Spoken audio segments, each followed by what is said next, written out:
You're making YouTube videos. You're putting in the time, you're showing up, you're filming, editing, posting, and your phone is not ringing.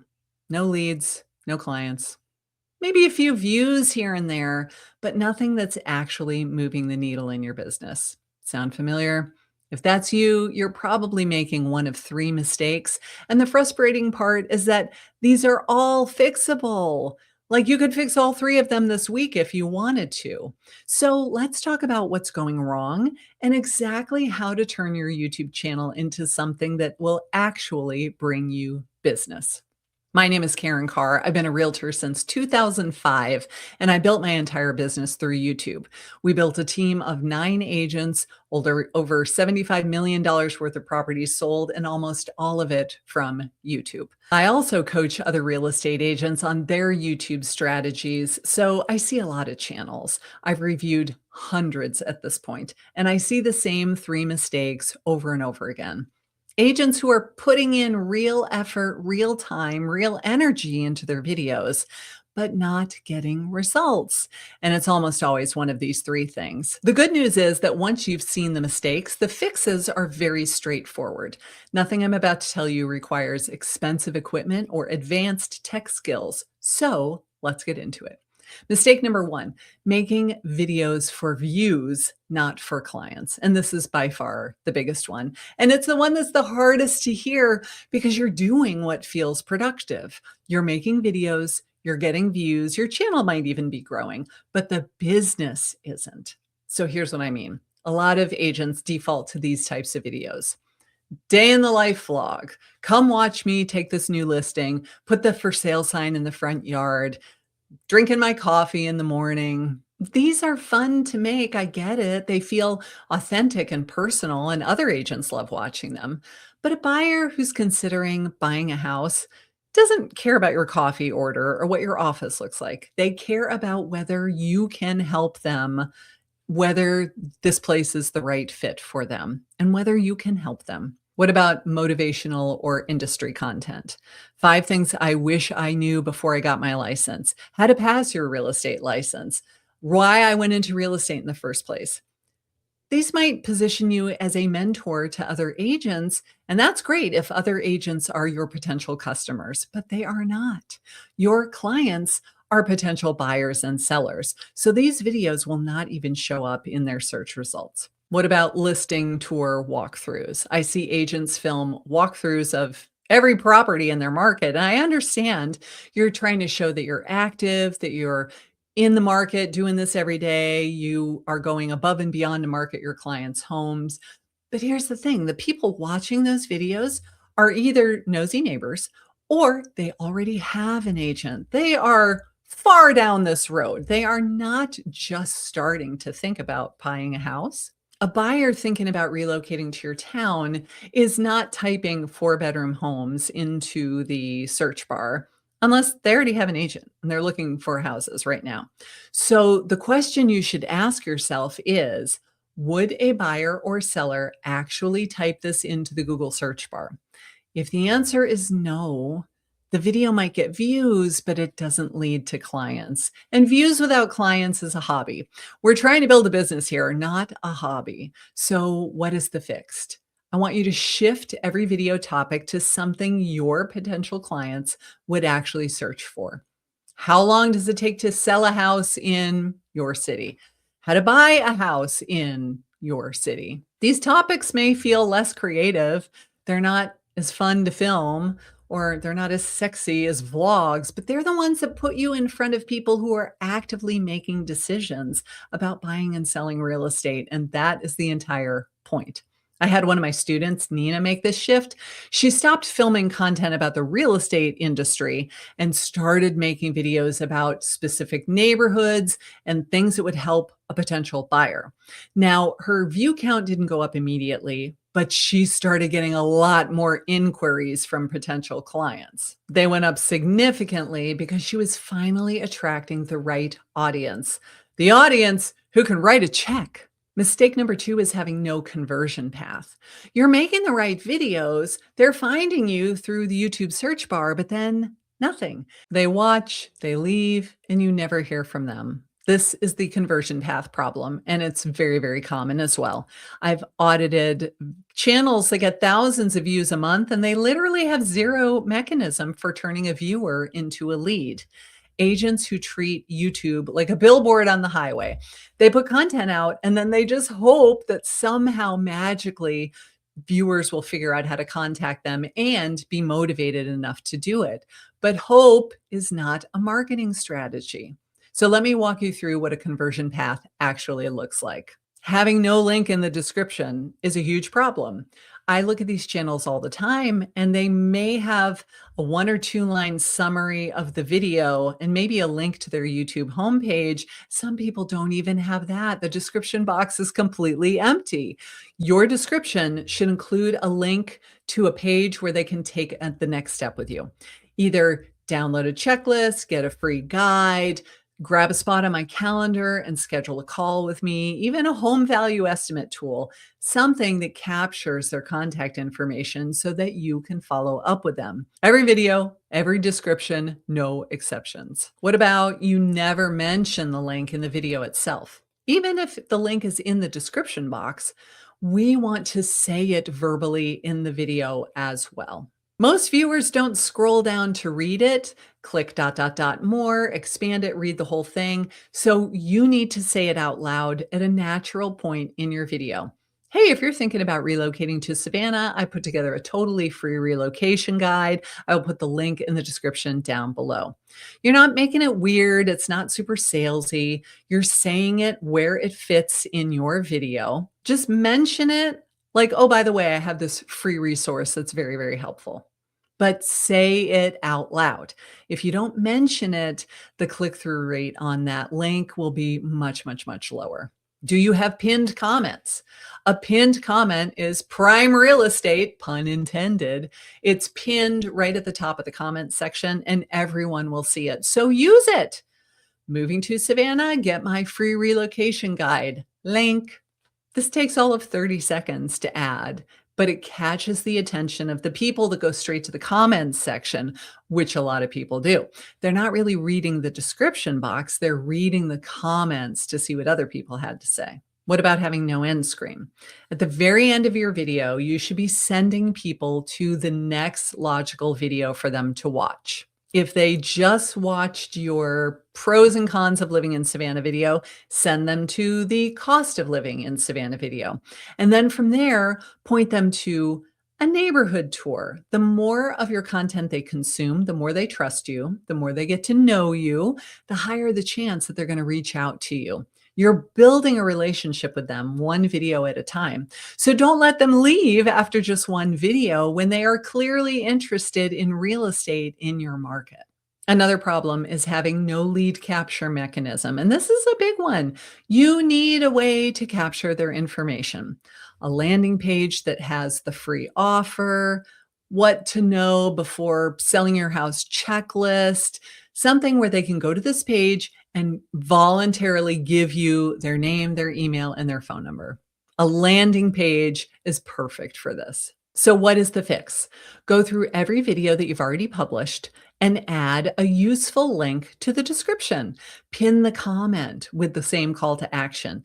Add end screens pointing to your next best video. And then for every video going forward, build this conversion path in from the very beginning. Mention the link during the video as you are recording it. Pin it to the first comment. This is not complicated. It might take 15, 20 minutes per video to add it retroactively, but it's the difference between a YouTube channel that collects views and a channel that collects clients. Mistake number 3, ignoring YouTube SEO.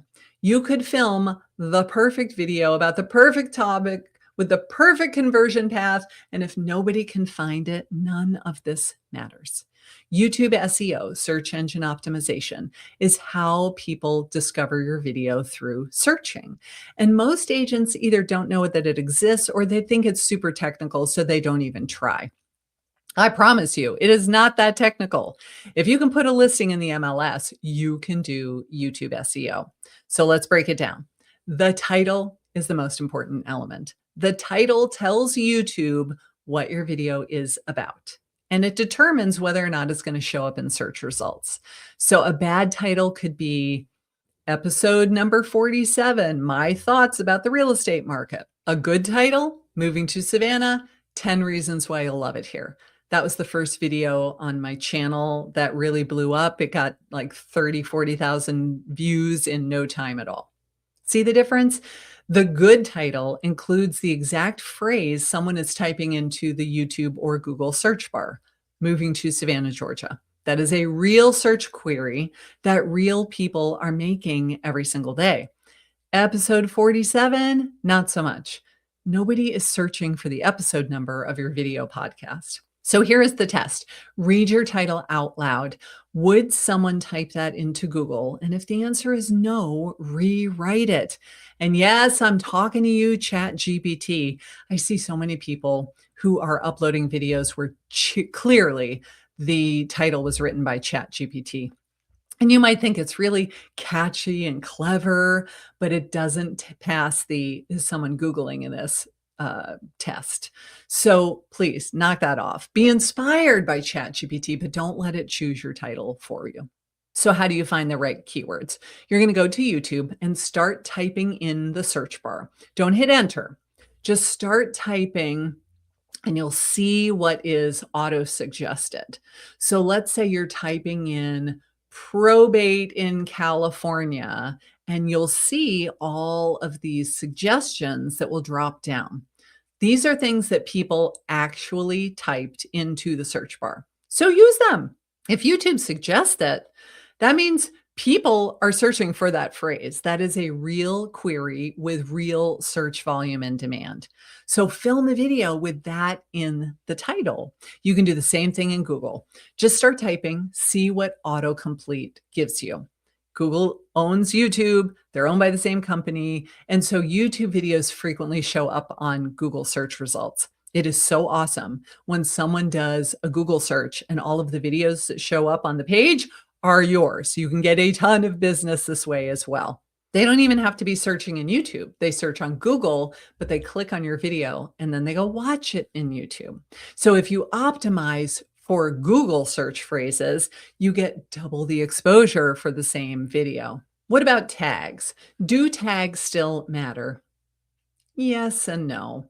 YouTube tells us that they're not very important anymore, but I still use them anyway. I want you to use tags that are relevant to what the video is about, not using tags of your competitors or national real estate markets. We're not trying to game the system and use tags that will help the video get more views. We're telling YouTube what your video is about with the tags that we're choosing. So maybe what the title is, but a slightly different way to say it. They're definitely not as powerful as they were 5 or 10 years ago, but they still do help. So it just takes a couple of minutes. Go ahead and just do it. What about your video description? I say write 200, 300 characters that naturally include the relevant keyword for the title. Now, don't do keyword stuffing where you're just typing the same hashtags over and over and over again. We're not going to do that. But we are going to write a paragraph or two of what this video is about using the phrase that you're trying to optimize for and include your city, your state, the neighborhood, anything with the local, hyperlocal information in it. Then you want to speak the keyword out loud in the video. And this is one that most people don't think about. YouTube generates an automatic transcript of every video that you make. So if I say moving to Savannah out loud in the first 30 seconds of the video, YouTube picks that up from the transcript and it uses it to understand what my video is about. So don't just put the keyword in the title and the tags, say them with your mouth early in the video. Say it more than once. Say it at the beginning, once in the middle, once toward the end. It really does make a difference in how YouTube categorizes and ranks your content. So here's the fix for your existing videos. Go back through the ones that are already on your channel, update the titles, rewrite the description, update the tags. If your video is not getting any love right now, there's nowhere for it to go but up. So what if you took 20 minutes per video, and you fix some of these things, write down the day that you made the change, and then watch what happens over the next week or two and see what happens. It's not going to hurt, right? And it could immediately improve how your videos are performing. Now, what's the fix for new videos? We're going to flip your content creation process. Instead of filming the video first and then trying to think of the title, we're going to find the search term that we want to rank for first. We're going to go to YouTube, we're going to go to Google, see what people are searching, then film the video to match that demand. We're doing our keyword research first, and then we will make our video. You're creating content to meet the existing demand instead of creating the content and hoping that there's some demand for it. So let's put all three of these together. Let me paint the picture of what this looks like when all three pieces are working together. You research the search term. You find that probate in California has a lot of demand. We come up with a title where we are using probate in California in the title itself. We're going to film the video and say probate in California a couple of times during that video. When you upload it, you will write it into the description, you will put it in the tags, you will figure out what is the next video for them to watch at the very end, and you'll go to the end screen and say, watch this video next, and it will pop up right here on the screen. And all they have to do is tap it to watch the next video. You put a link in the description box to send them to a page on your website where they can download a free resource that they need to know something about probate. Maybe it's a guide to selling an inherited property. You make this guide, you put it on your website, you put the link there where they can opt in for it, and you collect their contact information. And then a couple weeks later, someone Googles probate in California and your video shows up on the first page of search results. They click the link, they watch the video. They think that you are knowledgeable and honest and genuinely helpful. They click the link to download that free guide. They give you their name, their email, their phone number. You sent them the guide and you call them because they gave you their phone number. And then you have a conversation with a bona fide lead who already knows who you are. And they're excited to talk to you because they just watched you on YouTube. And then hopefully a couple months later, you got a listing that's now under contract. This is not a fantasy. This is how my business works. And this is how it can work for you as well. Now, I want to address something that doesn't get talked about enough, because if I don't, you might quit before this starts to work. Most agents who try YouTube quit within the first 2 months. And it's not because it doesn't work, it's because they expected instant results. They expected results faster than YouTube delivered. Now, your first 5 videos might get 5, 10, 20 views each. That is normal. That is not a failure. That is totally to be expected. YouTube needs time to understand what your channel is about so that it can gather enough data to then start surfacing it to the right people. Especially if your channel's brand spanking new. It doesn't know what your channel is about yet, so it needs to accumulate some data so that it can do that for you. The people that win on YouTube don't have the most charismatic personalities. They don't have the best camera. They don't have the most beautiful lighting. They're the ones that are the most consistent and don't quit after a couple of weeks just because, where are all my views? So I'm not going to sit here and promise that you'll get a client within 30 days. There are a lot of people that make that promise, and I can't make that promise. It would be dishonest. It would be irresponsible of me, so I won't do it. But what I can tell you is that if you film the right topics, the right videos, you optimize them for search, you build a conversion path, the leads will come. It is only a matter of time. YouTube rewards patience and consistency. The compound effect is real, and the agents who stick with building something that grows year after year after year get amazing results. So those are the 3 mistakes. And the beautiful thing is that if you've been making these mistakes, fixing them doesn't mean starting over. You don't have to delete your channel and start from scratch. You can go back and update your existing videos and shift your content strategy and start seeing a difference with the very next video that you publish. I built a live 8-week program specifically for agents who want me looking at their videos, their strategy every single week. It's not generic group coaching. It's not an online course where you watch it and you hope that it applies to you. I'm talking about me, my eyeballs, reviewing your content, giving you feedback, helping you pick topics for your specific market. And we start May 4th, but there are only 15 spots available. So I will put the link down below. And if you are interested, go check it out so you can join us. See you in the next video.